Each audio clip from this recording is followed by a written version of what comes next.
من الشیطان الرجیم بسم اللہ الرحمن الرحیم وبہ نستعین وهو خیر المعین صلی اللہ علی سیدنا محمد وآلہ الطاہرین۔ سیاست امام علی علیہ السلام از نہج البلاغہ موضوع آپ کی خدمت میں پیش کیا جا رہا تھا۔ اس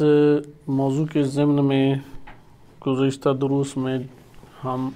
امیر المومنین علیہ السلام کے عہد اور دور خلافت و امامت میں ہونے والی دہشت گردیوں کا نہج البلاغہ کے تناظر میں جائزہ لے رہے تھے۔ ہماری گفتگو گزشتہ درس میں جہاں پہنچی تھی وہ عبداللہ حضرمی کہ جس کو معاویہ بن ابی سفیان نے امام علی علیہ السلام کے علاقوں کی طرف بھیجا تاکہ بصرہ میں ایک جنگ کی فضا کو پیدا کیا جا سکے۔ لہذا امیر المومنین علیہ السلام نے اس آنے والے وفد کا کس طریقے سے اہتمام اور بندوبست کیا، اس کو انشاءاللہ تعالی آج ہم پڑھیں گے کہ کس حصہ اس کا گزشتہ درس میں گزر چکا ہے۔ ہم زیادہ تمہید میں نہیں جاتے کیونکہ گزشتہ درس میں اس حوالے سے ہمارے سامنے مطالب پیش کیے جا چکے تھے کہ عبداللہ حضرمی کو کس طریقے سے معاویہ بن ابی سفیان نے بھیجا اور اس کے سیاسی حوالے سے کیا اثرات مرتب ہوتے ہیں، اس کو ہم ملاحظہ کر چکے ہیں۔ آج ہم تاریخ کے دامن میں اس کا زیادہ جائزہ لیں گے۔ اس جگہ پہ قبل اس کے کہ تاریخ کے دائرے میں ہم وارد ہوں، چند شخصیات کا تعارف ہم پڑھ لیں جو کہ اہمیت کی حامل شخصیات ہیں۔ ان میں سب سے پہلے جاریہ بن قدامہ ہیں۔ جاریہ بن قدامہ کی وفات 41 سے 50 ہجری کے دوران ہے۔ معاویہ بن ابی سفیان کے دور میں ان کی وفات ہوئی ہے۔ جاریہ بن قدامہ تمیم بنی تمیم سے تعلق رکھتے ہیں۔ التمیمی و سعدی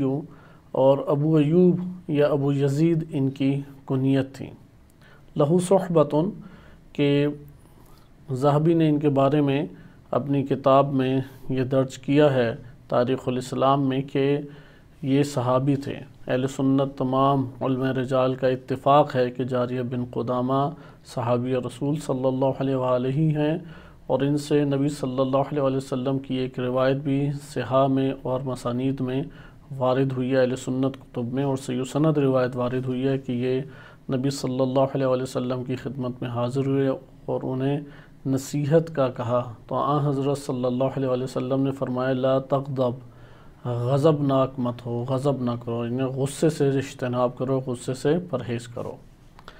ان کے بارے میں جو ذہبی نے لکھا ہے وہ میں آپ کی خدمت میں عرض کروں کیونکہ تاریخ میں ان کا سلسلہ زیادہ وارد ہوا، اگرچہ صحابی یہ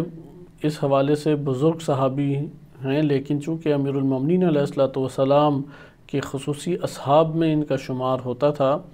اس لیے اہل سنت چونکہ مکتب اور احادیث بنو امیہ کے دور میں مرتب ہوئیں اور بنو امیہ کی طرف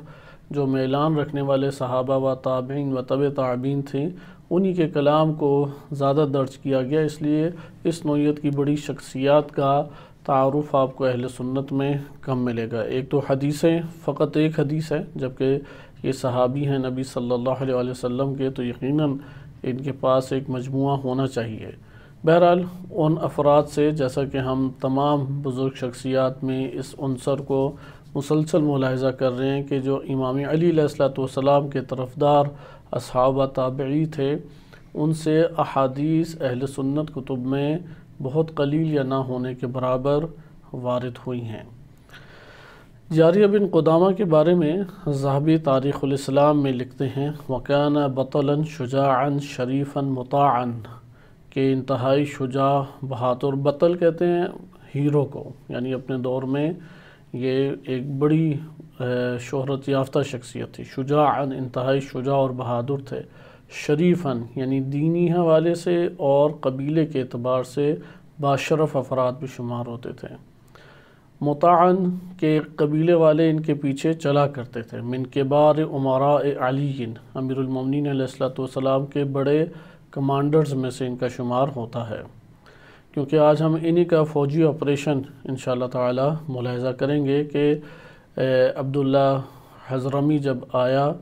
اور 70 افراد کا، یا بعض نے 40 یا بعض نے 50 افراد کہا ہے، اس وفد کو لے کے آیا، تو آغاز وفد کا کیسے سیاسی یہ وفد آیا، اور کیا اس سیاسی وفد نے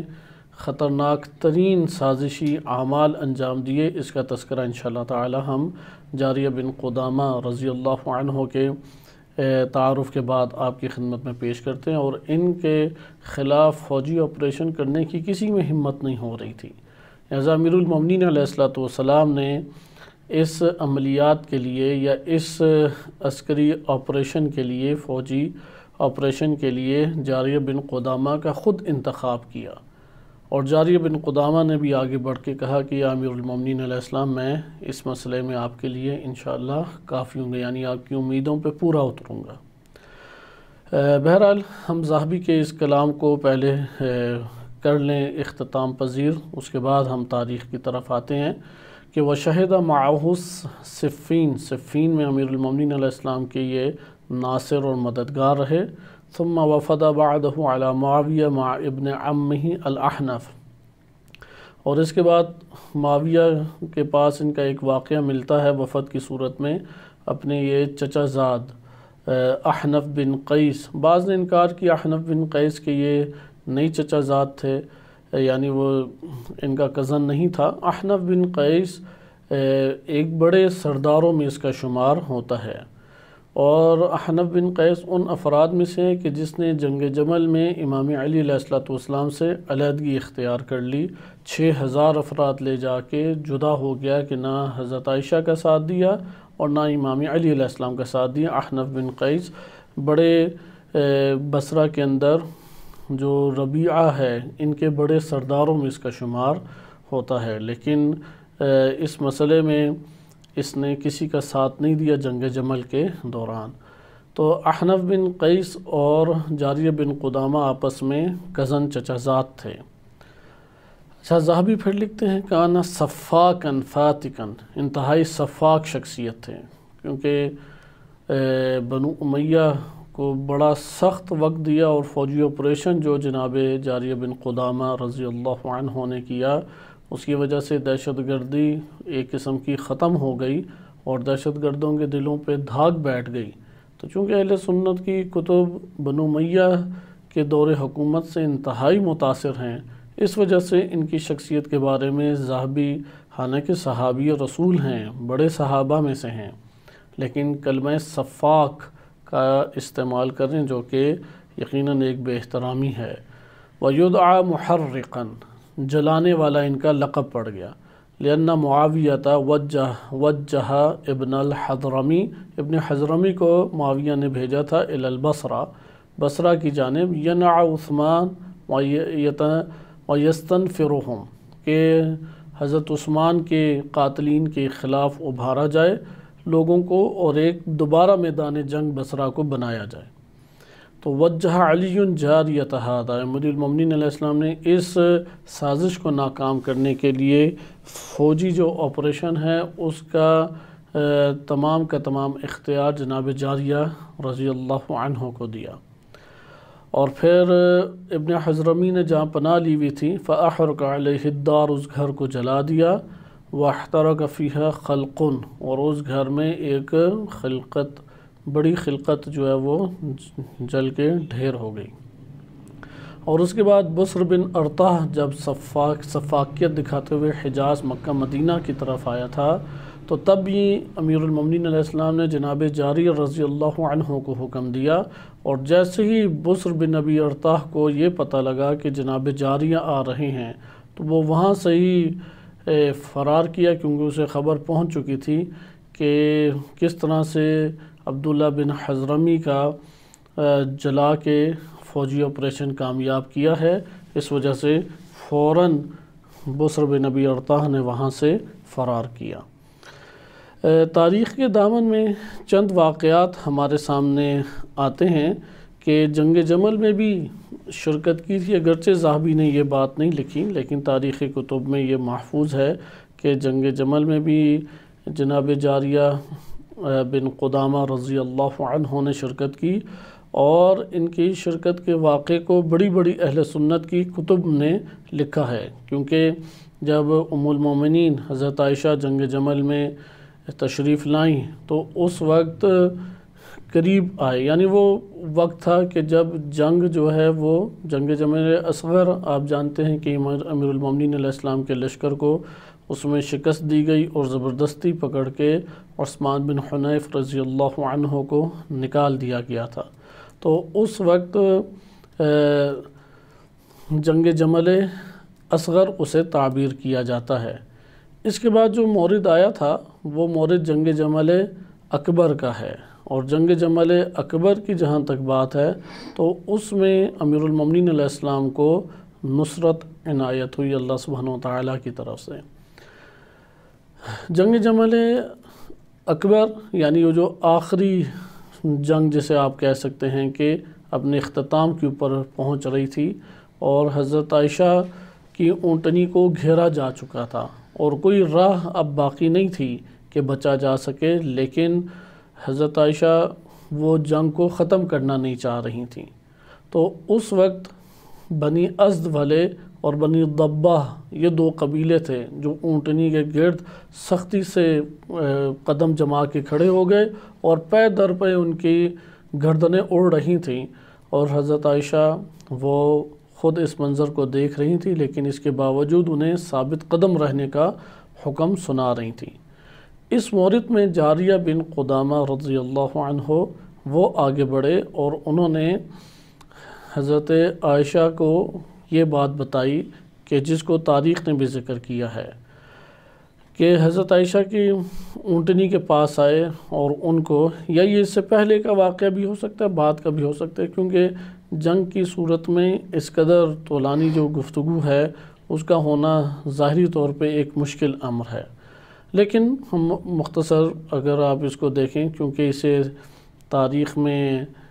ذکر کیا گیا ہے، بالخصوص تاریخ طبری نے اسے ذکر کیا، تاریخ کامل میں اسے ذکر کیا گیا ہے، اور دیگر کتب میں ذکر کیا گیا ہے کہ اس میں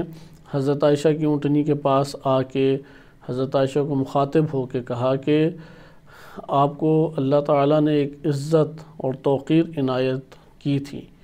اور اس کا پاس اور خیال رکھتے ہوئے آپ کو اپنے گھر میں ہی بیٹھنا چاہیے تھا، لیکن آپ نے اس حرمت کو توڑ کے آپ وہاں سے آ گئی ہیں،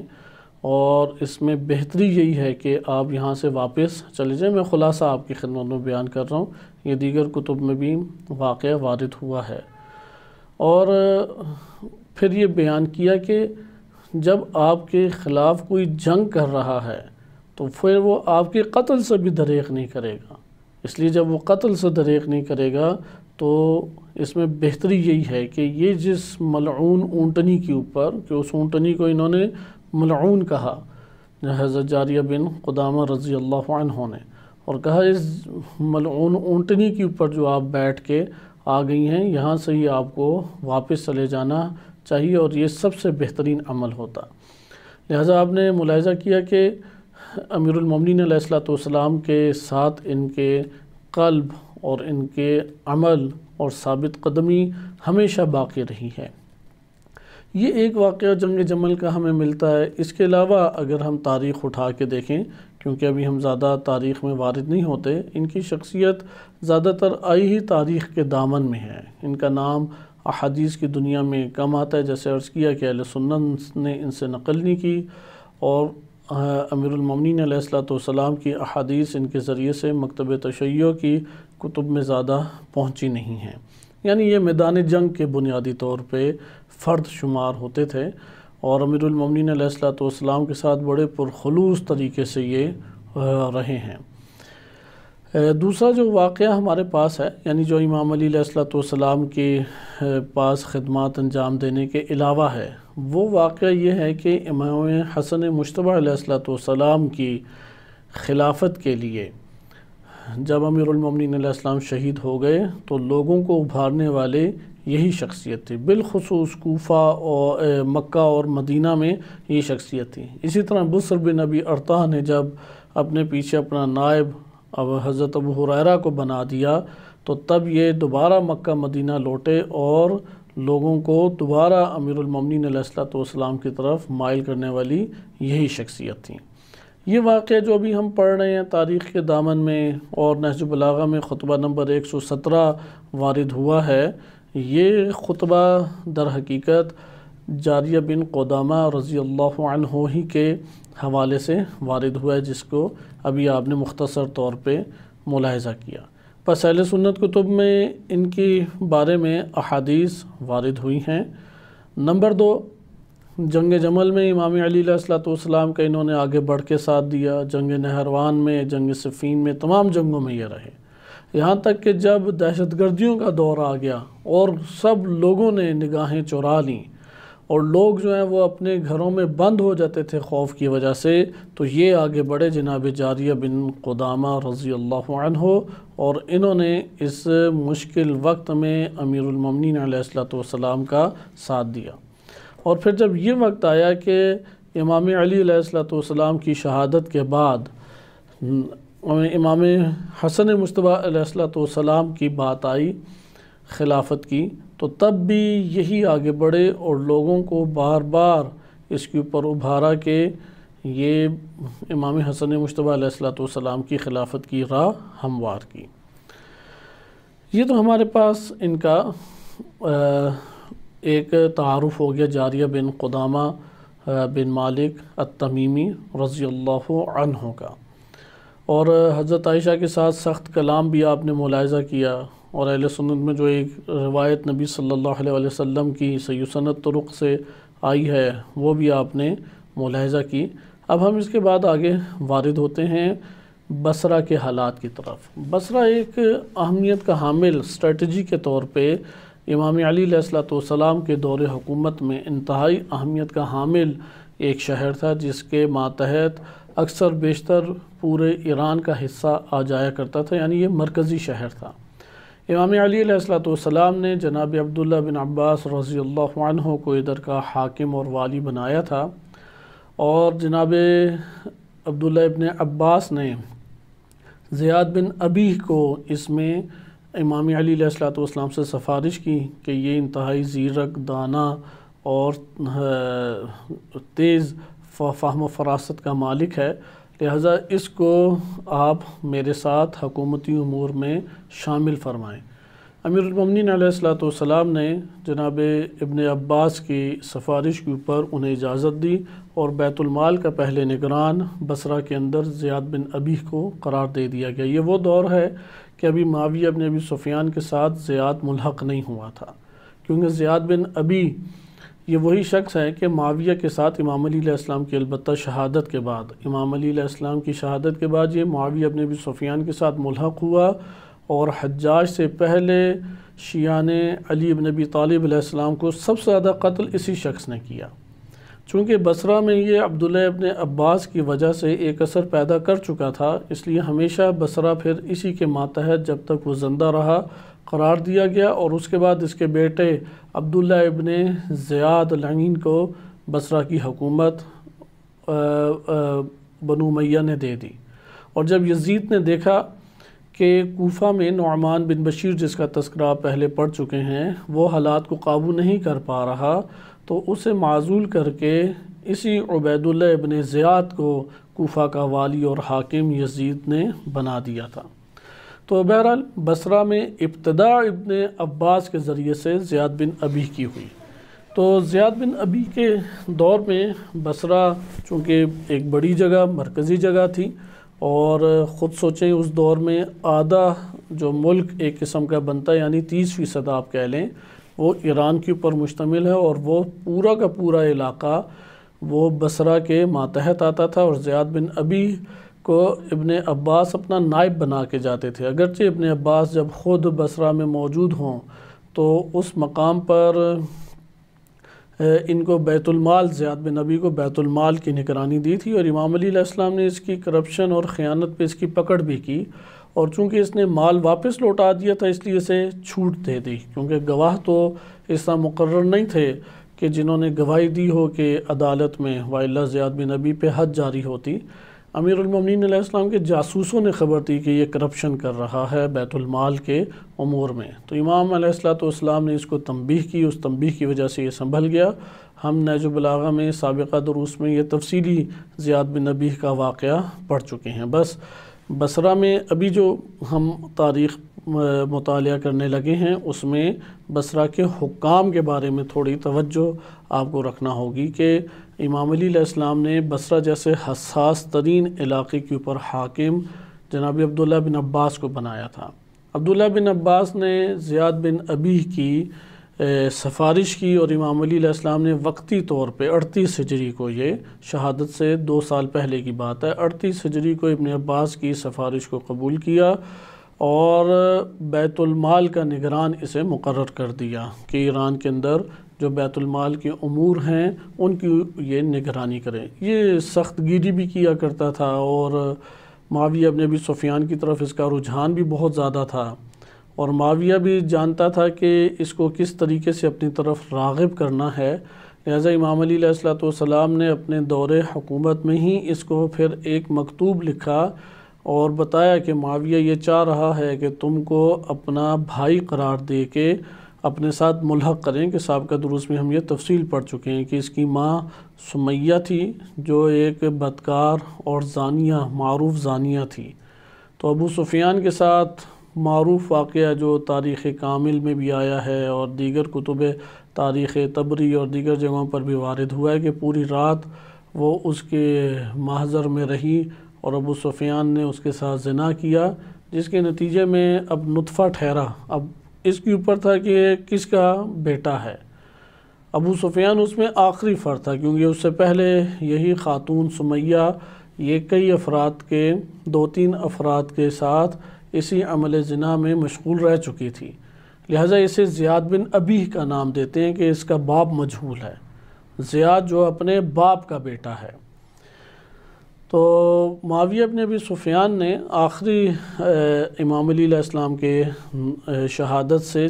کچھ عرصہ قبل اس کو پیشکش کی، اور شہادت امیر المومنین علیہ السلام کے بعد یہ معاویہ بن ابی سفیان کے پاس چلا گیا۔ جب اس نے دیکھا کہ حالات جو ہیں وہ بدل رہے ہیں اور سیاسی طور پہ معاویہ ہی اوپر آنے والا ہے، تو معاویہ نے بھی ایک مجمع اکٹھا کیا اور وہاں پہ کہا کہ یہ ابو سفیان کی اولاد ہے اور میرا بھائی ہے، جبکہ یہ شیعہ سنی دونوں کتب میں معتبر احادیث میں وارد ہوا ہے کہ جو شخص بھی جس کے بستر پر پیدا ہو وہ اس سے ملحق کیا جاتا ہے، اور چونکہ یہ ولد الزنا تھا اس لیے اس کو کسی صورت بھی نسبت نہیں دی جا سکتی، اور یہ معاویہ بن ابی سفیان کے ان اعمال میں سے قرار دیے جاتے ہیں جس پہ خود اہل سنت بھی اعتراض کو قبول کرتے ہیں۔ بہرحال اس نے بھرے مجمع میں اسے اپنا بھائی ڈکلیئر کیا اور اس کے بعد اسے حکومت دی اور بصرہ میں ہی حکومت دی، اور چونکہ یہ شیعان امیر المومنین علیہ السلام کے درمیان زیاد بن ابی رہ چکا تھا اس لیے چن چن کے افراد کو جانتا تھا، اور اسی کے ذریعے سے معاویہ بن ابی سفیان نے شہید سب کو کرایا۔ حجر بن عدی رضی اللہ عنہ اور ان کے ساتھ جو ان کے رفقا تھے ان کو شہید کرانے میں اصل کردار اسی زیاد بن ابی کا تھا، اور یہ وہ شخص ہے کہ جس نے خطبہ جمعہ میں سب سے پہلے بدعتوں کو ایجاد کیا، جس کے اوپر حجر بن عدی رضی اللہ عنہ نے کنکریوں کے ذریعے سے کہ کنکر مار کے اس کو متوجہ کیا، اور اس اہانت کو اس نے بہت بڑی اہانت شمار کیا، اور بہرحال وہ مرحلہ پہنچا کہ اس نے زیاد بن ابی نے جناب حجر بن عدی اور ان کے رفقا رضی اللہ عنہم اجمعین ان کو شہید کرا دیا۔ خلاصہ کلام، ہم اس تاریخ کو ابھی پڑھ رہے ہیں کہ جب یہ امام علی علیہ السلام کے دور میں تھا 38 ہجری کو، اور کثیر الاولاد تھا، کوئی 41 یا 42 اس کی اولادیں تھیں، جن میں سے ایک عبید اللہ ابن زیاد تھا، وہ بھی ولد الزنا تھا، لیکن اس کی طرف اس کی نسبت موجود ہے۔ تو ہوا یہ کہ اب ہم یہاں تک پہنچے کہ بصرہ کے اندر 2 حاکم ہمارے پاس، اصل حاکم ہے امام علی علیہ السلام کی طرف سے عبداللہ ابن عباس رضی اللہ عنہ، عبداللہ ابن عباس جب خود موجود ہیں بصرہ میں تو یہ بیت المال کے اوپر نگران ہے، اور امام علی علیہ السلام اپنے جاسوسوں کے ذریعے سے بڑی اس کی کڑی خبر رکھتے تھے۔ لیکن جب عبداللہ ابن عباس سفر پہ جاتے تو اس کا اپنا نائب قرار دے دیتے تھے، جسے آپ کہتے ہیں کہ وائس پریزیڈنٹ ہو گیا جیسے، یا نگران وزیر اعلیٰ ہو گیا، اس کو اپنے نائب قرار دے کے جایا کرتے تھے۔ یہ اب اس دور کے حالات ہیں کہ محمد بن ابی بکر رضی اللہ عنہ شہید ہو گئے مصر میں، اور مصر دشمنوں نے فتح کر لیا، اور امام علی علیہ السلام کی خدمت میں ابن عباس وہ تعزیت کے لیے گئے ہوئے تھے کوفہ، اور اپنے پیچھے زیاد بن ابی کو حاکم چھوڑ گئے، اسے اپنا حاکم بنا کے گئے۔ جب زیاد بن ابی کو حاکم بنا کے گئے اسی وقت عبداللہ حضرمی بصرہ آیا تھا۔ اس وقت عبداللہ ابن عباس بصرہ میں موجود نہیں تھے، کیونکہ عبداللہ ابن عباس صحابی رسول تھے، ایک معتبر شخصیت شمار ہوتی تھی، اہل علم شخصیت تھی، بزرگی رکھتے تھے، اس وجہ سے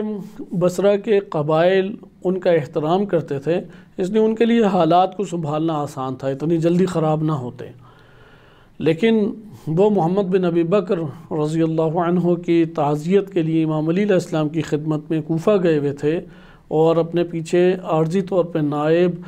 زیاد بن ابی کو بنا کے گئے تھے، اور اسی دور میں عبداللہ حضرمی وہاں پر آیا۔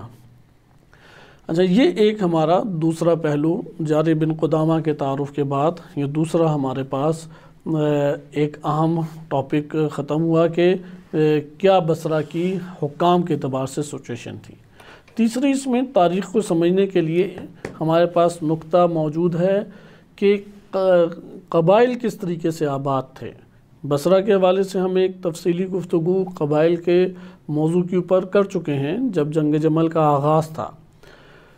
مضر ربیعہ اور مضر دو بڑے قبیلے شمار ہوتے ہیں، اتنے بڑے قبیلے ہیں کہ یہ محاورہ بن گیا، کیونکہ ان کے شمار آتے نہیں تھے۔ وہ کوفہ اور بصرہ اور مختلف جگہوں کے اوپر ان کی شاخیں موجود تھیں، کافی بڑا قبیلہ تھا اور کئی شاخیں اس کی بن گئی تھیں۔ بصرہ کے اندر بھی یہی دو بڑے قبیلے تھے، قبیلہ ربیعہ اور قبیلہ مضر۔ تو قبیلہ مضر سے بنی تمیم تھے، بس یہ دو قبیلے سب سے بڑے قبیلے تھے، اساسی قبیلے تھے۔ مثلا جو قبیلہ ربیعہ تھا اس کا رجحان امام علی علیہ السلام کی طرف رہا ہے، لیکن یہ جو قبیلہ مضر ہے اور اس میں بھی بنی تمیم والے،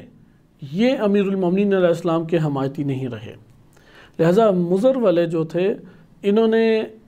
مضر سے ہی بنی تمیم ایک آباد تھے۔ بس بصرہ میں اب قبائل کون سے بڑے بڑے ہیں آپ 3-4 کو ذہن نشین رکھ لیں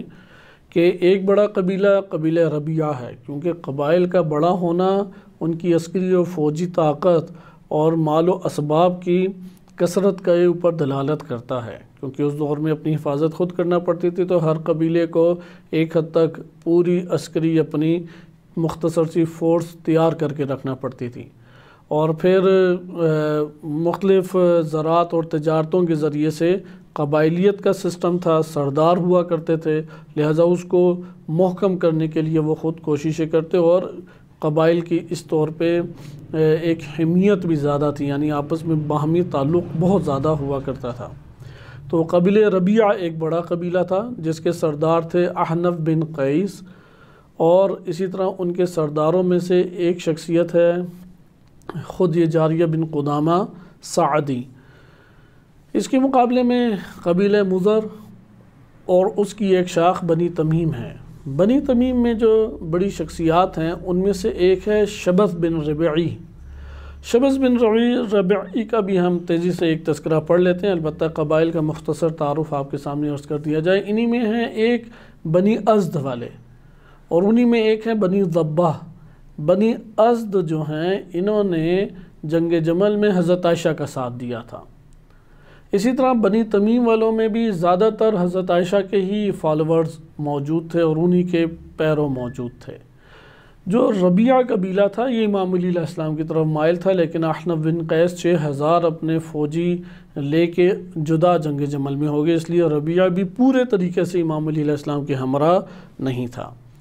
اب جب جنگ جمل ہوئی اور شکست ہوگی، یعنی کم قبائل بصرہ کے اندر امیر المومنین علیہ السلام کے ساتھ تھے کہ 35-36 ہجری کو جنگ جمل ہوئی تھی۔ اب یہ واقعہ ہے 38 یا 39 ہجری کا، یعنی 39 ہجری کا، 3-4 سال بعد کا۔ تو بصرہ چونکہ 36 ہجری کو جنگ جمل ہوئی تھی اور امام علی علیہ السلام کو فتح نصیب ہوئی، اور اس میں ان قبائل کو قوت کے ساتھ امام نے بٹھایا تھا، یعنی ان کی سازشوں کو ناکام کیا اور ان قبائل کی فوجی طاقت کو کنٹرول کیا تھا، اور یہ اب امام علی علیہ السلام کے سامنے شکست خوردہ ہونے کی وجہ سے تابع بنے ہوئے تھے۔ لیکن ان کے اندر وہی، کیونکہ میدان جنگ رہ چکا تھا، اب قبیلہ بنی تمیم بڑا قبیلہ ہے، بنی ازد بڑا قبیلہ ہے، اور اس طرح سے بنی ضبہ بڑا قبیلہ ہے، یعنی 7-8 قبائل حضرت عائشہ کی طرف تھے اور 6-7 قبائل امام علی علیہ السلام کی طرف تھے۔ تو یہ جو قبائل تھے حضرت عائشہ کی طرف، یہ چھوٹے قبائل نہیں تھے،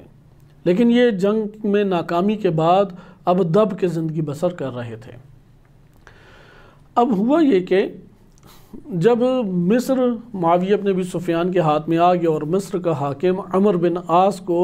معاویہ بن ابی سفیان نے بنا دیا، تو یہاں پہ خواہش کی کہ بصرہ میں عناصر قوی موجود ہیں کہ جو حضرت عثمان کا بدلہ لینے کے لیے دوبارہ سے کھڑے ہو سکتے ہیں، اور ان لوگوں نے بڑی جان فشانی اور ثابت قدمی کے ساتھ جنگ جمل لڑی تھی، اس لیے دوبارہ سے ان عناصر کو متحرک کیا جائے۔ لہذا عبداللہ بن عامر حضرمی کے ساتھ 70 افراد کا وفد معاویہ بن ابی سفیان نے سیاسی وفد ایک بھیجا، ڈپلومیٹک جسے آپ کہہ رہے ہیں، یہ کہ وفد بھیجا، اور تحکیم کے بعد جنگ صفین میں جو تحکیم ہوئی تھی، اس کے بعد معاویہ بن ابی سفیان اپنے ساتھ ہمیشہ امیر المومنین لگایا کرتا تھا۔ جب بھی کوئی مکتوب لکھتا تو امیر المومنین ساتھ لگاتا تھا، یعنی خود اپنی خلافت کا اس نے اعلان کر دیا تھا، کیونکہ عمرو بن عاص نے کہا کہ میرے جو رفیق ہے ابو موسیٰ اشعری، اس نے تو اپنے امیر کو ہٹا دیا کہ اب یہ امارت سے عزل ہو گئے، یعنی امام علی علیہ السلام کو، لیکن میں اپنے امیر کو باقی رکھتا ہوں، معاویہ بن ابی سفیان کو۔ تو اس لیے اس کے بعد وہ اپنے طور پہ ایک قانونی حق اپنے طور پہ خیال کیا کرتا تھا۔ لہذا معاویہ بن ابی سفیان نے سرکاری طور پہ گویا کہ اس وفد کو بھیجا تاکہ یہ ساز باز کرے اور دوبارہ ان دبے ہوئے عناصر کو فوراً بھڑکا دے۔ اور وہ لوگ بھی انتظار میں تھے کہ کسی طریقے سے امام علی علیہ السلام کے اس دباؤ سے نکل کے دوبارہ ہم باہر آئیں اور جنگ جمل کا بدلہ لے سکیں اور امام علی علیہ السلام کے خلاف تلوار نکال سکیں۔ لہٰذا جب مصر فتح ہو گیا تو بصرہ میں لوگوں کے اندر ایک یہ جو شرپسند افراد اور قبائل تھے جو حضرت عثمان کے خون کے بدلے کے بہانے فتنہ چاہتے تھے، یہ شرپسند عناصر مصر کے فتح ہونے کی خبر سن کے انہیں پتہ لگ گیا کہ اب آدھی قوت تو ٹوٹ گئی امام علی علیہ السلام کی، کیونکہ مصر کا مطلب ہی یہ تھا کہ ایک بڑی قوت امام علی علیہ السلام کی مالی اور عسکری ہاتھ سے چلی گئی ہے۔ تو یہاں پہ انہیں امید پیدا ہونے لگ گئی، لیکن وہ دیکھ رہے تھے کہ ہمارے پاس کوئی فرد نہیں آیا کہ جو رہنمائی کرے اور اس کی قیادت میں ہم باہر نکلیں۔ لہٰذا وہ شدت سے منتظر تھے کہ معاویہ بن ابی سفیان کی طرف سے کوئی فرد آئے اور ہم پھر اس کے آواز پہ لبیک کہیں اور تلواریں لے کے ایک دوبارہ سے بصرہ کو میدان جنگ بنا دی، کیونکہ اگر بصرہ جیسی حساس جگہ بھی نکل جاتی تو امام علی علیہ السلام کے ہاتھ سے 70% ملک ہاتھ سے نکل جاتا، کیونکہ شام ہاتھ سے باہر چلا گیا، مصر ہاتھ سے باہر چلا گیا، اسی طرح بصرہ اس طرح سے داؤں میں لگ جاتا، اور بصرہ سینٹرل ایک مرکزی سٹی تھا، یعنی بالکل وسط میں تھا امام علی علیہ السلام کی ریاست میں، کہ ابھی آپ نقشہ اٹھا کے دیکھیں، اور وسط کے اندر قبضہ کر لینا گویا کہ ملک کے اندر قبضہ کرنے کے مترادف رہ جاتا ہے، کیونکہ وسط میں قبضہ کرنے سے آپ اطراف کو آرام سے اس مرکزی شہر سے توڑ سکتے ہیں جہاں پہ امام علی علیہ السلام کی حکومت یا اقتدار وہاں پر موجود ہے۔ لہٰذا یہ وہ پلان تھا کہ جس کا تذکرہ آپ کی خدمت میں عرض کیا میں نے۔ اب ہم تیزی سے آتے ہیں اس کی طرف کہ تاریخ کو میں آپ کے سامنے پیش کروں۔ تاریخ اس حوالے سے قدر طولانی ہے، چونکہ میں آپ کے سامنے ترجمہ پیش کر دیتا ہوں، اور عبداللہ ابن عامر حضرمی کا بصرہ میں یہ جو سیاسی پولیٹیکلی طور پہ آنا ہے، یہ ان تمام دہشت گردیوں میں زیادہ خطرناک ہے کہ جو بقیہ دہشت گرد آتے اور قتل و غارت اور فسادات کو برپا کر کے فرار کر جاتے تھے، کیونکہ یہاں پہ اگر جنگ چھڑ جاتی اور یہ عناصر جو ہیں وہ توانا ہو کے دوبارہ سے امیر المومنین علیہ السلام کے مقابلے میں آ جاتے تو پھر امام علی علیہ السلام کے ہاتھ سے وہ ریاست نکل جاتی۔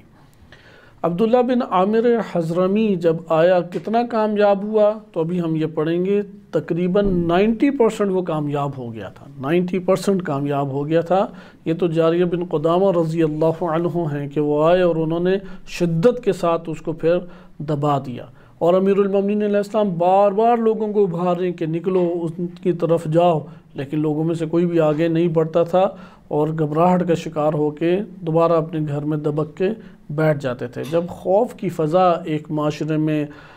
غالب آ جائے تو یہی صورت بنتی ہے کہ دہشت گرد پھر اس طریقے سے ملک کے اندر اپنے اثر و رسوخ کو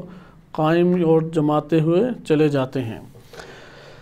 میں آپ کی خدمت میں الغارات کتاب سے تیزی سے یہ حصہ پڑھتا ہوں، البتہ اس میں شبث بن ربعی یہ شخصیت ہمارے لیے اہم ہے کیونکہ اس کا تذکرہ بار بار کتب کے اندر آتا رہتا ہے۔ شبث بن ربعی کو میں آپ کی خدمت میں سیر الاعلام نبلاء ذہبی اہل سنت کے بہت بڑے علماء رجالی ہیں، ان کی کتاب سے تیزی کے ساتھ بیان کرتا ہوں کیونکہ یہ ایک ایسی شخصیت ہے کہ جو بنی تمیم یعنی قبیلہ مضر سے تعلق رکھتا ہے، بصرہ ہی کا اور کوفہ میں ویسے رہتا تھا، لیکن کیونکہ شاخیں بعض کوفہ میں تھی اور بعض بصرہ میں تھی، لیکن چونکہ بنی تمیم کی ایک بڑی تعداد بصرہ میں بھی آباد تھی اس لیے قبائلی طور پہ اس کے اثر و رسوخ کافی تھے، اور یہ سرداروں میں شمار، بڑے سرداروں میں شمار ہوتا ہے بنی تمیم کے۔ تو بنی تمیم کے ان سرداروں میں یہ امیر المومنین علیہ السلام کا حامی تھا، یعنی اس کی شخصیت کا مطالعہ ہمیں اس وجہ سے بھی کرنا ضروری ہے کہ لشکر حق میں اس طرح کی منافقانہ شخصیات ہمیشہ رہی ہیں، یعنی اپنے قبائلی قوت کی وجہ سے، یعنی معاشرے کے اندر اپنے مالی اور اقتصادی اور فردی قوت کی بنیاد پہ یہ نمایاں ہیں، کیونکہ قبائل کے سردار ہیں تو ان کے پیچھے ہزاروں چند افراد ہیں، یعنی چند ہزار افراد ان کے ساتھ کھڑے ہیں۔ دوسرا، چونکہ سردار ہیں اس لیے ان کی چلتی بھی ہے۔ نمبر 3، اقتصادی طور پہ قوت بھی رکھتے ہیں، اس لیے معاشرے میں بھرپور طریقے سے اثر انداز ہیں۔ لیکن شخصیت ان کی کیا ہے؟ حریص ہے اقتدار کی، اقتدار کا حرص ان کے اندر پایا جاتا ہے، جس کی وجہ سے کیا ان کا انجام ہوا یہ قابل غور چیز ہے۔ لہذا شبث بن ربعی التمیمی یربوعی کے بڑے سرداروں میں اس کا شمار ہوتا تھا۔ ممن خرج علی علی، پہلے امام علی علیہ السلام کے ہمراہ تھا، پھر جب تحکیم ہوئی تو خوارج میں سے ہو گیا۔ وانکر علیہ تحکیم، کہ جنگ صفین میں تحکیم کے وقت یہ امام علی علیہ السلام کے خلاف تلوار نکال کے کھڑا ہو گیا شخص۔ ثم تاب و انابا، پھر دیکھا کہ امام علی علیہ السلام قوت پیدا کر گئے ہیں، دوبارہ توبہ کی اور لوٹ آئے امام علی علیہ السلام کی طرف۔ اب جب امام علی علیہ السلام کی طرف دوبارہ لوٹ کے آیا تو یہاں پہ اب دوبارہ سے یہ والے واقعات ہیں کہ جو غارات کے ہیں، اس میں امام علی علیہ السلام کو بڑے بڑے مشورے دینے والا ہے، جیسا اس مورد میں بھی اسی نے مشورہ دیا کہ آپ فلاں بندے کو بھیجیں، وہ بہت اہمیت کا حامل ہے اور بہت اس کے اثر و رسوخ ہیں، یعنی اعین بن، ابھی ان کا نام آئے گا پورا تو وہ آپ کی خدمت میں ذکر کیا جاتا ہے کہ ان کو بعد میں اسی مورد میں وہ قتل بھی ہو گئے، کہ اسی نے یہ مشورہ دیا کہ آپ ان کو بھیجیں تو زیادہ بہتر ہے، اور امام علی علیہ السلام کے آس پاس مشورہ دینے والوں میں یہ شخصیت موجود رہتی تھی۔ لہذا شبث بن ربعی کی یہی شخصیت بعد کے ایام میں بھی بہت بڑے پیمانے پہ مؤثر رہی۔ امیر المومنین علیہ السلام کی شہادت کے بعد یہ بنو امیہ کا طرفدار بن گیا اور ان کا حمایتی بن گیا، اور حمایتی بننے کے بعد یہ شخص کربلا میں امام حسین علیہ السلام کو پہلے بلانے والوں میں شامل ہے، یعنی جب دیکھا کہ نعمان بن بشیر اور یہ نہیں کنٹرول کر پا رہے تو یہ خط لکھنے والوں میں شامل ہے امام حسین علیہ السلام کو کہ آپ تشریف لائیں اور اس جگہ پر ہم آپ کے منتظر ہیں اور آپ کا استقبال کرنے کے لیے بیتاب ہیں۔ لہٰذا امیر المومنین علیہ السلام کے افراد میں ایسے بھی افراد شامل ہیں، اور جب امام حسین علیہ السلام تشریف لے آئے تو یہ یزیدی لشکر میں امام علی علیہ السلام امام حسین علیہ السلام کے خلاف کھڑا ہوا، اور اس کا شمار یزیدی لشکروں میں ہوا کرتا تھا۔ تو یہ شبس بن ربعی کا ایک تذکرہ ہے، اور اس کے بعد اس کا خاتمہ بھی اچھے انداز میں نہیں ہوا کہ بہرحال ابھی ہم آگے چلتے ہیں تو اس میں پڑھیں گے۔ ہاں، اس نے یہ مشورہ دیا تھا عین بن زبیعہ کو بھیجا جائے۔ خلاصہ کلام کہ یہ اسے کہتے ہیں کہ تردد و تزلزل کی شکار شخصیت، کبھی ایک طرف کبھی دوسری طرف، اور اختتام کیا ہوتا ہے؟ وہ اختتام ہلاکت کے اوپر اختتام ہوا کرتا ہے۔ اس لیے جو اپنی زندگی میں ایک موقف، ایک ہدف، ایک راہ کے اوپر قائم نہیں رہتا، وہ اسی طریقے کی شخصیت نکلتی ہے۔ بے شک امام علی علیہ السلام اور امام حسین علیہ السلام کے ساتھ ایک زمانے میں کھڑا رہا ہے، لیکن اختتام دیکھیں کہاں پہ ہو رہا ہے۔ لہٰذا ایک راہ، ایک طریق اور ایک وظیفے اور ذمہ داری کو مسلسل پکڑ کے انجام دیا جائے۔ چھوٹی چھوٹی چیزوں پہ اپنے تھوڑے تھوڑے مفادات کو دیکھ کے لوگ بھر دیں تو فوراً نہ ٹوٹ کے چلا جایا کریں۔ لہٰذا جو شخصیات ٹوٹ جاتی ہیں، کبھی ہوا اس طرف چل رہی ہے تو ادھر چلے گئے، ادھر کی بجائے دوسری طرف ہوا ہوگی تو ادھر چلے گئے، ان کا نتیجہ شبس بن ربعی جیسا نکلتا ہے۔ لہٰذا امام علی علیہ السلام کے خلاف پہلے اس نے تلوار نکال لی، پھر دیکھا خوارج کامیاب نہیں ہو رہے، پھر تلوار ڈال کے توبہ کر لی، پھر امام علی علیہ السلام کو مشورے دینے والوں میں شامل ہو گیا، اور اس کے بعد پھر امام حسین علیہ السلام کو بلانے والوں میں، اور اختتام کیا ہے؟ اختتام جیسا کہ خود ذہبی نے بھی یہ لکھا کہ لشکر یزید میں یہ شخص پھر جا کے کھڑا ہوا اور انہی میں سے یہ قرار پایا۔ اب ہم تاریخ میں تیزی سے وارد ہوتے ہیں اور اس کو ملاحظہ کرتے ہیں کہ خطبہ نمبر 117 کا حصہ آج اگر پڑھ سکے تو ٹھیک، وإلا اس حصے سے اگلے درس میں آغاز کریں گے اور اگلی بحث میں انشاءاللہ داخل ہو جائیں گے۔ معاویہ بن ابی سفیان کو جب یہ پتہ لگا کہ محمد بن ابی بکر کی شہادت کے بعد عمر بن عاص کو اس نے جب مصر کا حاکم بنا دیا، تو اس نے ایک دن عبداللہ بن عامر خضرمی کو بلایا اور کہا سر الی البصرہ، بصرہ کی طرف جاؤ، فإن جل اہلها یرون رأینا فی عثمان کے بارے میں اکثر بیشتر لوگوں کی رائے ہماری والی ہے، اور وہ عثمان کے قتل کو بہت بڑا ایک مسئلہ سمجھتے ہیں، اور ان کی ایک بڑی تعداد قتلوا فی طلب بدمہ، خون عثمان کا بدلہ لینے میں ایک بڑی تعداد ان کی قتل ہو چکی ہے، لہٰذا وہ انتظار میں ہیں کہ یعنی ان کے دلوں میں ٹھنڈک پیدا ہو، تو تم انہیں جاؤ اور ان کو جمع کرو، انہیں دوبارہ سے خون عثمان کا بدلہ لینے کے لیے ابھارو، لیکن یاد رکھو وحذر الربیعہ، قبیلہ ربیعہ سے بچ کے رہنا، کیونکہ ہم نے ابھی پڑھا کہ قبیلہ ربیعہ امام علی علیہ السلام کی طرف مائل قبیلہ تھا، لیکن وَأَنزِلْ فِي مُضر وہی بنی تمیم والوں کے درمیان اترنا، مضر قبیلے میں، ربیعہ اور مضر دو تھے، لیکن مضر کی کس شاخ کی طرف اشارہ ہے؟ معاویہ بن ابی سفیان کا بنی تمیم۔ وَتَوَدَّدِ الْأَزْدِ، اور جو بنی ازد وہ ہیں، قبیلہ ازد ہے، ان سے قریب ہونا، کیونکہ ازدی اور ضبہ یہ دو قبیلے تھے کہ جنہوں نے حضرت عائشہ کی اونٹنی کو اصلاً چھوڑا ہی نہیں تھا۔ تو اب آپ نے ملاحظہ کیا قبائل، کیونکہ بڑے بڑے قبائل ہیں یہ، تو پھر فرمایا آگے اس نے بیان کیا فَإِنَّ الْأَزْدَ كُلَّهُمْ جَمِيعًا مَعَكَ إِلَّا قَلِيلًا،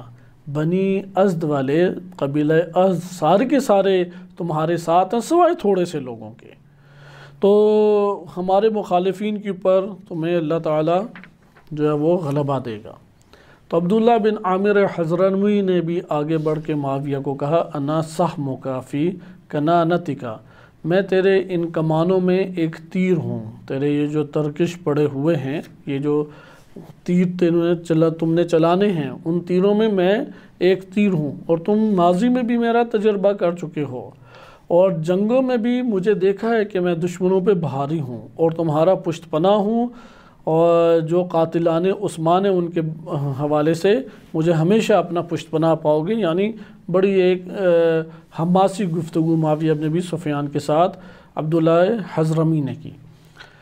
تو اس کے بعد پھر کہا کہ مجھے جہاں بھیجنا چاہتے ہو میں چلے جاؤں گا، نڈر ہو کے جاؤں گا، کیونکہ بصرہ تک پہنچنا بہت بڑی بات ہے کہ پورے بارڈر کو کراس کر کے امیر المومنین علیہ السلام کے مرکزی شہر تک پہنچنا، اور خطرات اس میں انتہائی زیادہ،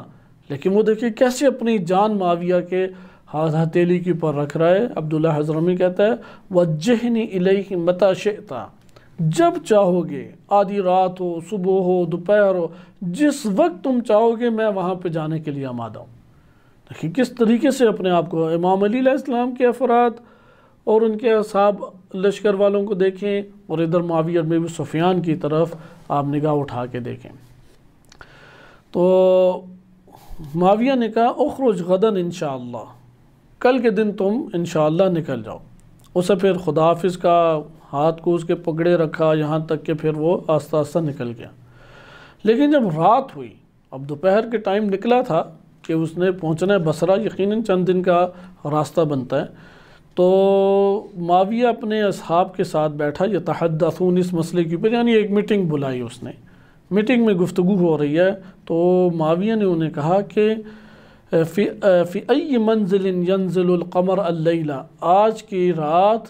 چاند کس جگہ کے اوپر ہے، کیونکہ اس دور میں بھی کیونکہ چاند اور زمین راستوں سے گزرتے ہیں، یہ آسمان کے راستے تقسیم ہیں۔ آج کی سائنس کے مطابق اسٹرانومی میں بھی ہے، اور اس دور میں بھی علم نجوم جو اسٹرانومی ہے اس کے مطابق انہوں نے اس کے نام رکھے ہوئے تھے۔ انہی میں سے ایک نام تھا سعد الذابح، ذابح کہتے ہیں ذبح کرنے والا۔ سعد اور نحس یہ دو لفظ چلتے ہیں کہ ایک وقت آتا ہے کہ دو ستارے ہیں آپس میں ایک دوسرے کے قریب ہو جاتے ہیں، ایک زیادہ نورانیت کو پھیلا رہا ہے اور ایک کم نورانیت والا ہے۔ جو زیادہ نورانیت والا ہے دور سے آسمان پہ دیکھنے سے لگتا ہے یہ نیچے والے کو ذبح کرنا چاہ رہا ہے، اس لیے انہوں نے اوپر والے ستارے کا نام رکھ دیا ذابح، ذبح کرنے والا۔ تو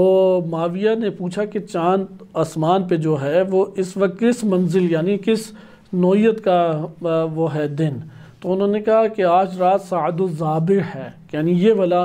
دن ہے، اس مقام کے اوپر چاند ہے۔ تو ذابح ذبح کرنے والا، اس سے اس نے برا شگون لیا۔ تو معاویہ کو وہ بڑا برا لگا، اور اس نے ایک بدشگونی اس سے لی اور کہا کہ اسے روک دو۔ ابھی اسے کہو کہ عبداللہ بن عامر حضرمی کو کہ مت جاؤ، جاؤ ادھر ٹھہر جاؤ جب تک میرا اگلا تمہیں پیغام نہ آئے۔ تو اسے وہاں پہ جا کے روک دیا گیا۔ تو معاویہ نے عمرو بن عاص کو خط لکھا، وقت کان یسمى بامیر المؤمنین بعد صفین، جنگ صفین کے بعد معاویہ اپنے نام کے ساتھ امیر المؤمنین لکھا کرتا تھا۔ تو لکھا سلام علیکم اما بعد فإنی قد رأیت رأیا، میں نے ایک فیصلہ کیا ہے اور سوچا کہ اس کے جاری کرنے سے پہلے تمہیں اطلاع دے دوں اور تمہاری بھی رائے میں لے لوں۔ تو اس کے بعد پھر اس نے سارا واقعہ بتایا کہ میں نے اس طریقے سے افراد کو بھیجا، اور ادھر وہاں پہ یہ قبائل ہیں۔ تو عبداللہ بن عامر حضرمی اسے کہ مضر قبیلے میں اترو، یعنی بنی تمیم کے اندر، ازد قبیلے سے قربت حاصل کرو اور ربیعہ سے بچ کے رہو، اور ان سب کو ابھارو، کیونکہ ربیعہ کو چھوڑ دیں تو سارے قبائل اٹھ کھڑے ہوتے ہیں۔ تو عمرو بن عاص نے کو کہا کہ جلد مجھے فوراً پیغام بھیجو، اس میں دیر نہ کرنا۔ تو عمرو بن عاص نے بھی پھر اسے بھیجا اور کہا کہ فعجبت لہ، مجھے بڑی تعجب کی بات ہے کہ یہ کون تمہارے تصورات میں اس طرح سے اتنے بہترین پلان کو ڈال دیتا ہے۔ یقیناً خون کا بدلہ لینے کی جو حس تمہارے اندر ہے اس کی وجہ سے یہ اتنے بہترین اور منظم پلان وارد ہو رہے ہیں۔ جیسے ہم محاورتاً بعض کو کہتے ہیں کہ شاید اس کے اوپر وحی نازل ہوتی ہے، کیونکہ قرآن کریم نے وحی کی نسبت دو طرف دی ہے، اللہ کی طرف بھی اور شیطان کی طرف بھی، لا یوحون کہ یہ وحی کرتے ہیں شیاطین الی اولیاءہم، تو یہ شیاطین اپنے اولیاء کی طرف، اپنے دوستوں کی طرف وحی کرتے ہیں۔ بہرحال اس نے بڑا سراہا جب عمرو بن عاص کا جواب واپس پہنچا تو اس نے فوراً دوبارہ سے عمرو بن حضرمی کو خط لکھا اور کہا کہ جس جگہ تمہیں کہا تھا وہاں پہ دوبارہ تم پہنچو اور بصرہ جا کے فوراً ابھارو، ازد والوں کے قریب ہو، ربیہ سے بچ کے رہو، بنی تمیم کے درمیان میں تم اترو۔ اس نے بھی کیونکہ معاویہ کی یہ بھرپور اطاعت کیا کرتے تھے چلا گیا، اور وہاں جا کے اس نے جیسے ہی بصرہ میں قدم رکھا تو وہاں پہ بہترین اہل بصرہ نے اس کا استقبال کیا، اور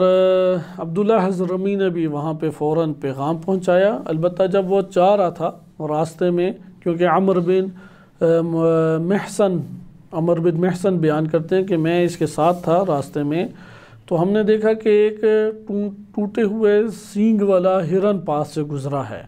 تو اسے دیکھ کے اس کے چہرے کے اوپر بڑے ناگوار اثرات آئے، کیونکہ اس سے برا شگون، اس کا یہ مطلب ہے کہ وہ توکل وغیرہ کوئی نام کی چیز ہی نہیں تھی، چھوٹے چھوٹے واقعات سے یہ شگون لیا کرتے تھے۔ جیسے ہمارے معاشرے میں ہوتا ہے کوئی کالی بلی گزر گئی،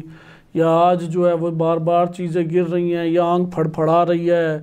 یا کوا کائیں کائیں کر رہا ہے، تو علامتیں رکھی ہوئی ہیں۔ تو انہوں نے بھی علامتیں، جیسے معاویہ نے سعد الذابح کی علامت ایک رکھی ہوئی تھی، اسی طریقے سے اس نے بھی دیکھا کہ یہ ٹوٹا ہوا سینگ والا ہرن ہمارے پاس سے بھاگ کے گیا، اور وہ بھی بائیں جانب سے بھاگ کے گیا ہے،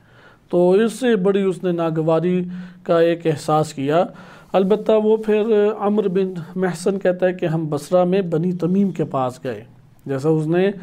بتائی تھی ساری ترتیب، بنی تمیم کے پاس گئے، اترے، اور اہل بصرہ کو ہماری خبر ہو گئی۔ فجاءنا کل من یرا رأی عثمان، جو عثمان کے حامی تھے اور قتل عثمان کا بدلہ لینا چاہتے تھے، انہوں نے پورا ایک وہاں پہ اجتماع کھڑا کر دیا۔ تو اس نے بھی کہا کہ فاجتمع الینا رؤوس اہلھا، سارے کے سارے قبائل کے وہ سردار اس کے پاس اکٹھے ہو گئے، اور اکٹھے ہونے کے بعد رؤوس اہلھا یعنی اس نے حضرمی نے اکٹھے کیے، اور پھر کہا فحمد اللہ ابن حضرمی، پہلے اللہ کی حمد و ثنا کی، اور پھر کہا ایھا الناس، لوگو، ان عثمان امامکم امام الہدا، عثمان ہدایت کے امام تھے، جنہیں علی بن ابی طالب نے ظلم و ستم برپا کرتے ہوئے قتل کر دیا۔ فطلبتم بدمہ، پہلے بھی تم نے خون عثمان کا بدلہ لیا تھا، اور ان کے قاتلین سے تم نے جنگ کی تھی، اللہ تمہیں اس کے اوپر جزائے خیر دے، اور دوبارہ اب ہمارے پاس یہ فرصت مہیا ہو چکی ہے، پھر اس طرح سے لوگوں کو ابھارا۔ جب عبداللہ حضرمی یہ گفتگو کر رہا تھا تو ضحاک بن عبداللہ حلالی وہ کھڑے ہو گئے اور کہا قبح اللہ ما جئتنا بہ، کہ یہ جو تو پیغام لے کے آئے اللہ تجھے مزید قبیح اور بدصورت اور بدنما کرے، اور کہا کہ اس سے پہلے تیرے ہی صاحب طلحہ و زبیر آئے تھے، جبکہ ہم امام علی علیہ السلام کی بیعت کر چکے ہیں، اور انہوں نے بھی اسی طریقے سے آ کے شور مچایا تھا، اور ہم جبکہ امام علی علیہ السلام کے ساتھ ایک آواز ہو کے کھڑے ہو چکے ہیں، لہٰذا ہمارے پاس سبیل مستقیم جو ہے یعنی سیدھی راہ امام علی علیہ السلام ہیں، ان دونوں نے بھی ہمیں جدائی کی طرف بلایا، ہم لوگ ایک آواز بصرہ کے لوگ اہل بصرہ امام علی علیہ السلام کی بیعت کر چکے ہیں، لیکن ان میں اختلاف تفرقہ آ کے طلحہ و زبیر نے ڈال دیا، اپنی اسی طرح کی خوبصورت اور من پسند باتیں جو لوگوں کو پسند تھیں، اسی طرح زخرف القول، زخرف کہتے ہیں کہ ایک ہوتی ہے حقیقی زینت، حقیقی زینت کو زخرف نہیں کہتے، قرآن میں سورہ زخرف بھی ہے، جو مصنوعی زینت ہوتی ہے اسے کہتے ہیں زخرف، تو مصنوعی باتیں اسی طرح یعنی بڑی جو لوگوں کو مرغوب اور من پسند باتیں ہوتی ہیں وہ کر کے ان کے اندر تفرقہ ڈال دی، اور اب تم یہی کام کرنے آ چکے ہو جبکہ ہم امام علی علیہ السلام کی بیعت کر چکے ہیں۔ ضحاک بن عبداللہ کے مقابلے میں عبداللہ بن خازم سلمی وہ کھڑا ہو گیا۔ عبداللہ بن خازم سلمی یہ حضرت عثمان کے دور میں 10 سال خراسان کا حاکم رہا ہے، 10 سال حاکم رہا ہے خراسان کا، اور اس کی بھی وفات یہ مرا تھا 72 ہجری کو۔ یہ بھی عجیب ہے عبداللہ بن خازم کہ اس جگہ پہ اس نے ضحاک امام علی علیہ السلام کے جو افراد تھے ان کے خلاف آواز بلند کی اور لوگوں کو ابھارا جنگ کے لیے۔ یعنی آپ دیکھیں یہاں پہ ٹکراؤ اب شدید شروع ہو چکا ہے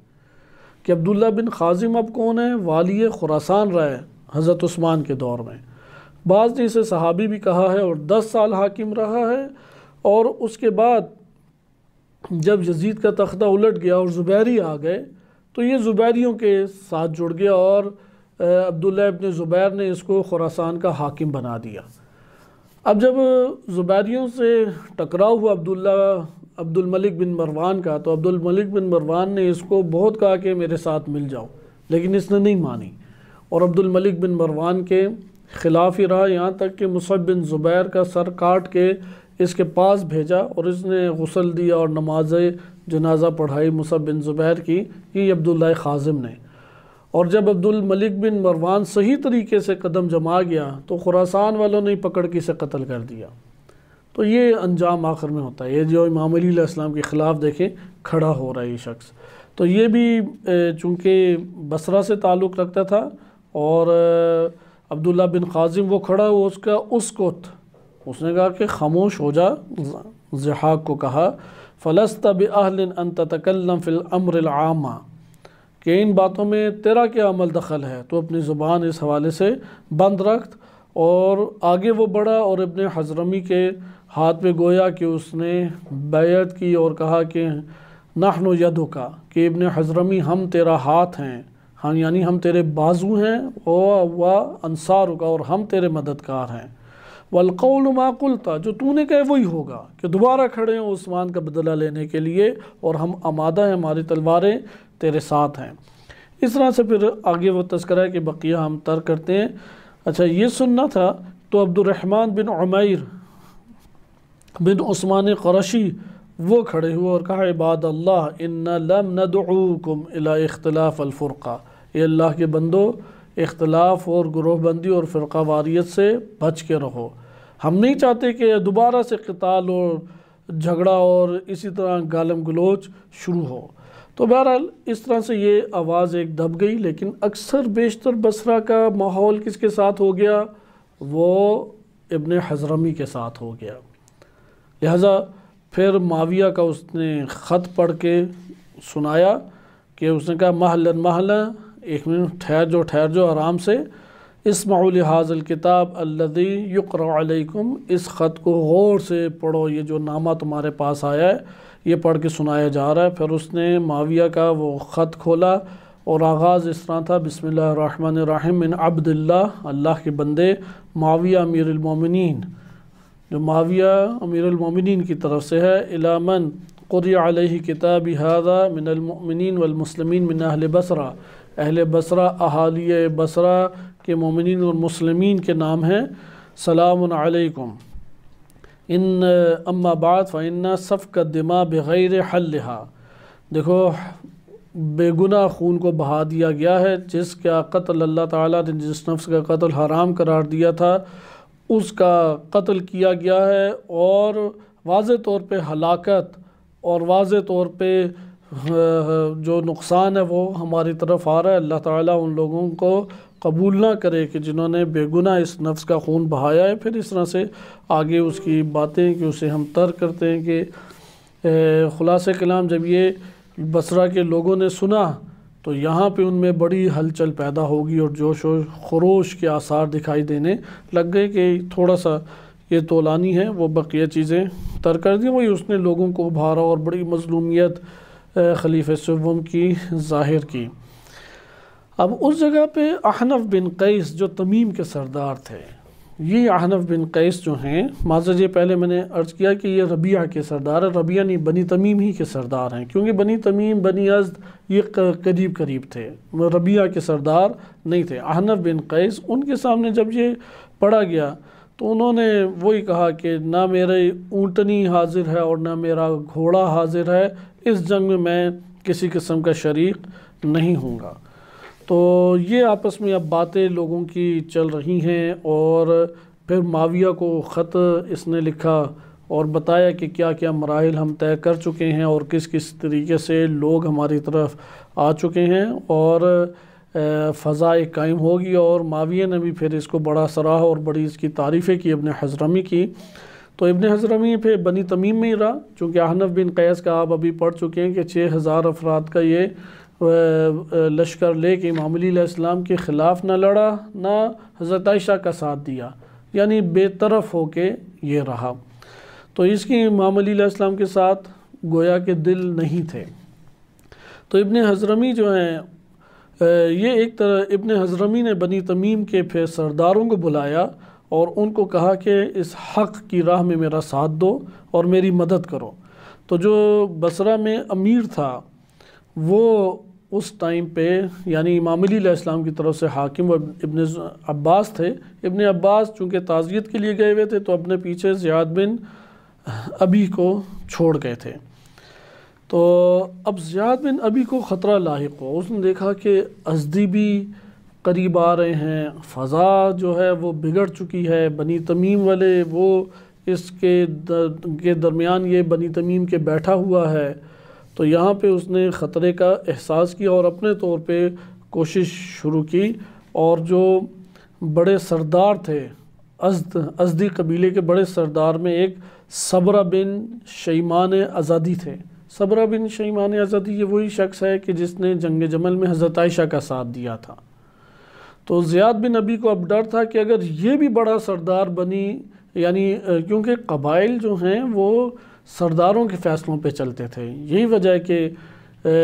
نبی صلی اللہ علیہ وسلم کی رحلت کے بعد جب سقیفہ بنی ساعدہ میں انصار تقسیم ہو گئے تو ان کے سردار جیسے ہی تقسیم ہوئے نیچے پوری رعایا تقسیم ہو گئی۔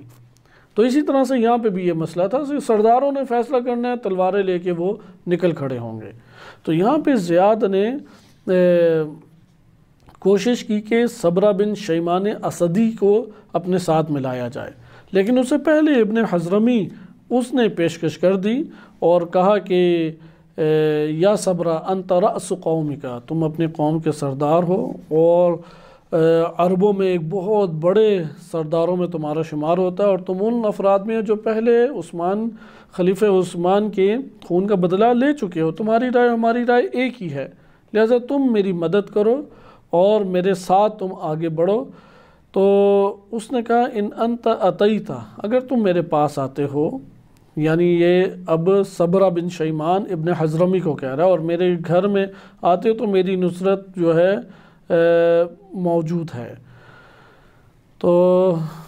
اس نے پھر آگے سے حضرمی نے کہا کہ مجھے معاویہ نے یہ کہا کہ بنی تمیم والے، کیونکہ بنی تمیم اور بنی ازد کی آپس میں چپکلیشیں چھوڑی بہت چلتی تھیں، تو حضرمی اترا تھا بنی تمیم کے پاس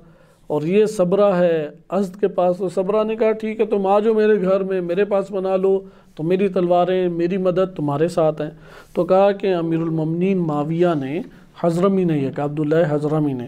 کہ امیر المومنین معاویہ نے مجھے حکم دیا کہ میں مضر قبیلے کے پاس رہوں، یعنی بنی تمیم والوں کے پاس رہوں۔ تو پھر صبرہ نے کہا کہ ٹھیک ہے، پھر جو تم حکم کہو گے میں تمہاری تابعداری کرتا ہوں، یہ کہہ کے وہ چلا گیا۔ اب لوگ ابن حضرمی کے پاس آنے لگے اور اس کی تابعداری کا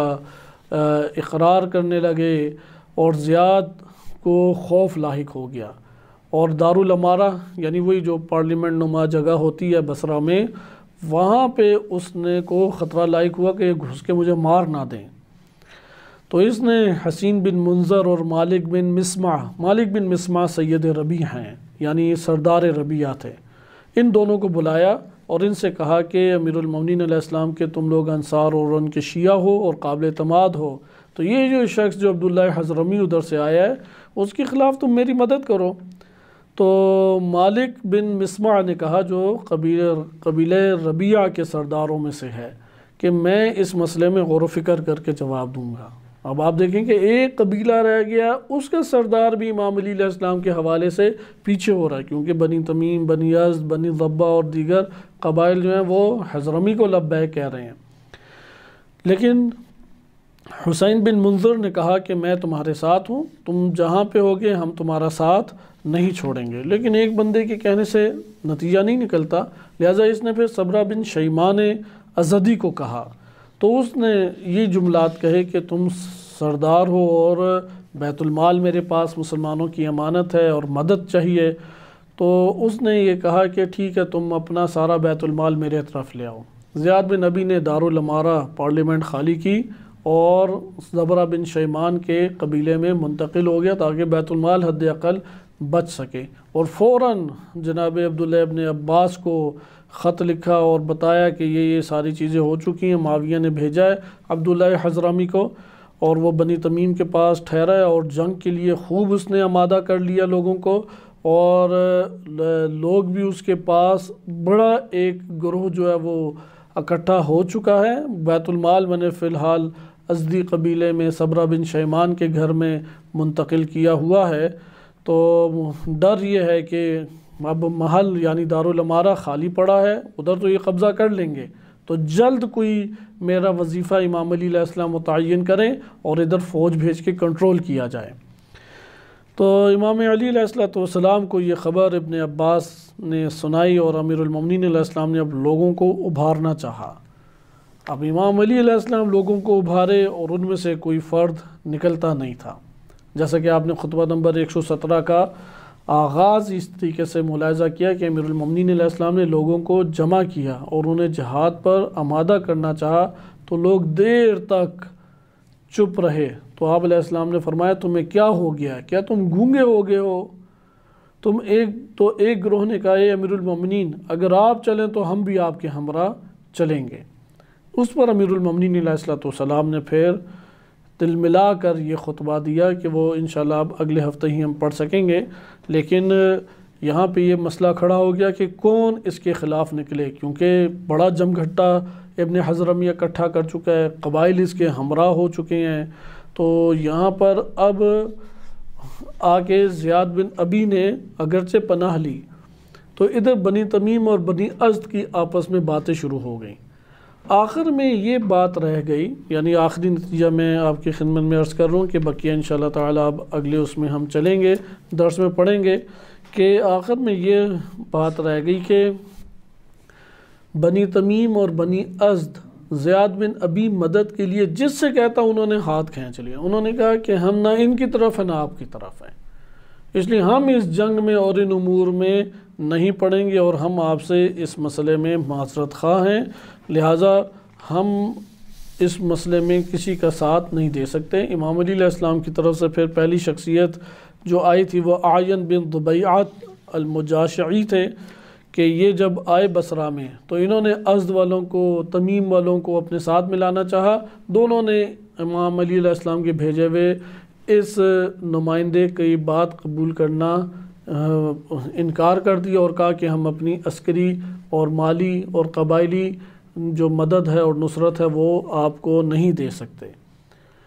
اچھا، اب یہ خود بھی بصرہ کے ہی قبیلوں سے تعلق رکھتے ہیں، اعین بن ضبیعہ، تو اعین بن ضبیعہ اب اکٹھے کر رہے ہیں افراد کہ ایک لشکر بنائیں اور لشکر بنا کے حملہ آور ہوں ابن حضرمی، اس کا حد اقل محاصرہ کریں یا پکڑ کے اسے لے کے آئیں یا اس کو اس جگہ سے بھگائیں۔ وہ اپنے ہی قبیلے والوں نے سازش کر کے ان کو اعین بن ضبیعہ رضی اللہ عنہ کو پکڑا اور اغوا کر کے شہید کر دیا اور ایک ویرانے کے اندر جا کے لاش ان کی پھینک دی، اور اس سے ایک دہشت اور خوف اس جگہ پہ پھیل گیا کہ امام علی علیہ السلام کہتے ہو اس کے بعد کوئی اور بندہ بالکل ہی نہیں تیار ہوتا تھا کہ ابن حضرمی کی طرف آئے۔ اسے ہزاروں افراد کی، کئی قبائل کے ہزاروں افراد کی تلواریں اسے نظر آ رہی ہوتی تھیں کہ جس طرح سے یہ انہی کے قبائل کا بندہ ہے، اور انہی کے قبیلے والوں نے خیانت کر کے اس کو اٹھا کے پھینک دیا، قتل کر دیا۔ تاریخ میں وارد ہوا ہے کہ یہ شخص تھا۔ اب یہ بات ممکن ہے کہ ایک گھڑی ہوئی ہو اور ممکن ہے کہ ایک حقیقت ہو، کیونکہ امام علی علیہ السلام نے اعین بن ضبیعہ کی تعریف کی ہے الغارات کتاب میں جو وارد ہوا ہے، لیکن تاریخ میں تاریخ طبری اور اس طرح سے بعض تاریخ میں اعین بن ضبیعہ کے بارے میں وارد ہوا ہے کہ جنگ جمل میں یہ شخص حضرت عائشہ کی ہودج میں سر ڈالنے کی کوشش کر رہا تھا، تو حضرت عائشہ نے اس کے اوپر نفرین کی اور لعنت بھیجی، تو کہا کہ میں تو حمیرہ کو دیکھ رہا ہوں۔ تو انہوں نے حضرت عائشہ نے مزید اس کے اوپر لعنت کی اور کہا کہ اللہ تعالیٰ تجھے قتل کرے اور تجھے ٹکڑے ٹکڑے کر کے ویرانے میں پھینک دے۔ تو اہل سنت اس کو بڑا بعد کے محدثین نے، مورخین نے اس واقعے کو بہت اپنی کتب میں نمایاں کر کے لکھا ہے کہ جو بد دعا کی تھی حضرت عائشہ نے وہ اس دور میں جا کے پوری ہوئی۔ لیکن یہ بات جو ہے یہ خود ایک قابل تأمل اس وجہ سے ہے کہ تاریخ کے دیگر واقعات یہ بتاتے ہیں کہ امام علی علیہ السلام کے لشکر سے کسی نے اصلاً جسارت ہی نہیں کی کہ حضرت عائشہ کی ہودج کی طرف جائے،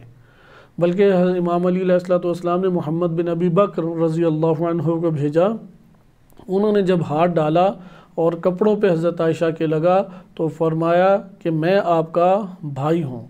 تب حضرت عائشہ کو ایک اطمینان آیا اور امام علی علیہ السلام آگے بڑھے، اور تاریخ کتب میں فرمایا کہ امیر المومنین علیہ السلام نے فرمایا کہ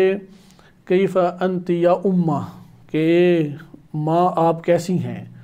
تو انہوں نے بھی کہا کہ میں ٹھیک ہوں، آپ خیریت و عافیت سے ہیں یا نہیں؟ یعنی ایک تبادلہ آپ کہہ لیں کہ اس نوعیت کا ہے کہ جس میں ایک دوسرے سے دشمنی کا زیادہ اظہار نہیں ہے۔ اگرچہ یہ جملات کیونکہ تاریخ میں واقع ہوئے ہیں، ممکن ہے کہ گھڑے گئے ہوں، ممکن ہے کہ حقیقت بھی ہوں، کیونکہ ام المومنین قرآن کریم نے امہات قرار دیا ازواج نبی صلی اللہ علیہ وسلم کو اس عنوان سے امہات قرار دیے کہ ان سے نکاح نہیں ہو سکتا۔ جیسے ماں اپنے بچوں پہ حرام ہوتی ہے، اس طرح سے نبی صلی اللہ علیہ وسلم کی زوجات اپنے بچوں کے اوپر یعنی امت کے اوپر حرام ہیں، کسی اور وجہ سے یہ نہیں ہے۔ البتہ احترام کا بھی ایک پہلو اس میں بلا شک و شبہ نکلتا ہے، کیونکہ امام علی علیہ السلام نے نبی صلی اللہ علیہ وسلم کی وجہ سے احترام کیا، لیکن اس کا یہ ہرگز مطلب نہیں ہے کہ جرائم اس میں پوشیدہ کر لیے جائیں، اور جو مسائل ہیں یا جو اختلاف نظر ہے یا جو جرائم آشکار بنتے ہیں دین اسلام کی جہت سے اس کا واضح انکار کر دیا جائے، یہ بات بھی نہیں ہوتی، چونکہ ماں کسی کی بھی ہو، اگر اس نے غلط قدم اٹھایا اسے غلط کہا جائے گا، صحیح قدم اٹھائے اسے صحیح کہا جائے گا۔ خلاصہ کلام کہ یہ آین بن ضبیعہ سے انشاءاللہ اب ہم اگلے درس میں آغاز کریں گے کہ آین بن ضبیعہ وہ امام علی علیہ السلام کی طرف سے گئے، لیکن حالات اتنے خراب ہو چکے تھے بصرہ کے کہ وہاں پہ جو فرد جاتا تھا، جو حاکم تھا، اس نے پناہ لی ہوئی تھی، جو سب سے بڑا قبیلہ تھا، قبیلہ ازد بڑے قبائل میں سے تھا، اور امام علی علیہ السلام کا مخالف قبیلہ تھا، لیکن زیاد بن نبی نے ادھر پناہ لی کہ اور کوئی اس کے پاس چارہ ہی نہیں ہے، اور امام علی علیہ السلام اب ایک فرد کو بھیجا جو انہی کے قبائل میں سے وہ فرد ہے، اور ایک فوج مختصر رکھتا ہے، اور بڑی گرم جوشی کے ساتھ جناب آین بن ضبیعہ رضی اللہ عنہ نے وہاں پہ فعالیت شروع کی، تحرک شروع کیا، اور آہستہ آہستہ عبداللہ حضرمی کی اس سازشی دہشت گردی کو کنٹرول کرنا شروع کیا، لیکن وہ اس قدر تک سرایت کر چکی تھی کہ اپنے ہی قبیلے والوں نے خاموشی سے اغوا کر کے ٹکڑے ٹکڑے کر کے اسے ویرانے میں پھینک دیا، اور اس سے امام علی علیہ السلام کے علاقوں میں اور کوفہ میں ایک اور سنسناہٹ اور خوف کی فضا پھیل گئی کہ اس کو سن کے تو پھر کوئی ہمت ہی نہیں کرتا تھا۔ تو انشاءاللہ اگلے درس میں اب ہم یہ پڑھیں گے کہ ایسے موقع کے اوپر جناب جاریہ بن قدامہ وہ جرت کے ساتھ کھڑے ہوئے اور کہا کہ میں وہاں پہ جاؤں گا، اور جب وہ گئے جاریہ تو اس وقت بھی سب نے کہا کہ انجام نہیں دیکھا آین بن ضبیعہ کا، ویسے ہی آپ کا انجام ہوگا۔ تو انہوں نے کہا کہ میں اس طرح کے کسی انجام سے نہیں گھبراتا اور ڈرتا، اور انہوں نے فوراً بڑی محکم تدبیر کی، کیونکہ اگر یہ محکم تدبیر نہ کرتے تو پہلے ایک نمائندے امام علی علیہ السلام کے شہید ہو چکے ہیں، اور اگر یہاں پہ تھوڑی سی اور مزید ٹال مٹول جناب جاریہ بن قدامہ کرتے تو اپنے ہی قبیلے، چونکہ بنی تمیم سے تھے جاریہ بن قدامہ بھی، تو بنی تمیم والے بڑی محکم اور پختگی کے ساتھ وہ عبداللہ حضرمی کے ساتھ ہو چکے تھے، تو ادھر بھی انہیں ڈر تھا کہ یہ اپنوں کے ہاتھوں قتل نہ کر دیے جائیں، اس لیے یہ فرصت آنے سے پہلے ہی انہوں نے کوئی صبر وہاں پہ نہیں کیا، اور محلے کے محلے طے کرتے ہوئے حضرمی جہاں پر موجود تھا اس گھر کا احاطہ کر لیا، اور فوراً آنن فانن انہوں نے پہلے چند پیشکشیں کی، جب نہیں دیکھا کہ پیشکش قبول کر رہے ہیں، لکڑیاں جا کے اس گھر کو جلا دیا اور اس گھر کی چھت ان کے اوپر گرا کے سب کو ہلاک کر دیا۔ تو یہ اگر جناب جاریہ بن قدامہ عمل انجام نہ دیتے تو وہ سازشی عناصر تو آگ بھڑک چکی تھی اور وہ گھیر کے بصرہ کو لے گئی تھی، اور بصرہ جب جل جاتا تو اس کی تپش جو ہے وہ کوفہ کو بھی اسی طریقے سے راکھ کا ڈھیر بنانے کی طرف لے آتی۔ اس لیے اگر تاریخ کا ایک مطالعہ کیا جائے تو محرک کا جو لقب پڑا ہے وہ اپنی جگہ درست بھی ہے، اور انتہائی عقل مندانہ مدبرانہ قدم جناب جاریہ بن قدامہ صحابی رسول رضی اللہ عنہ نے اٹھایا، کہ اس کو انشاءاللہ تعالی تاریخ کے دامن سے ہم اگلے درس میں بقیہ مطالعہ کریں گے۔ صلی اللہ علیہ سیدنا محمد وآلہ الطاہرین۔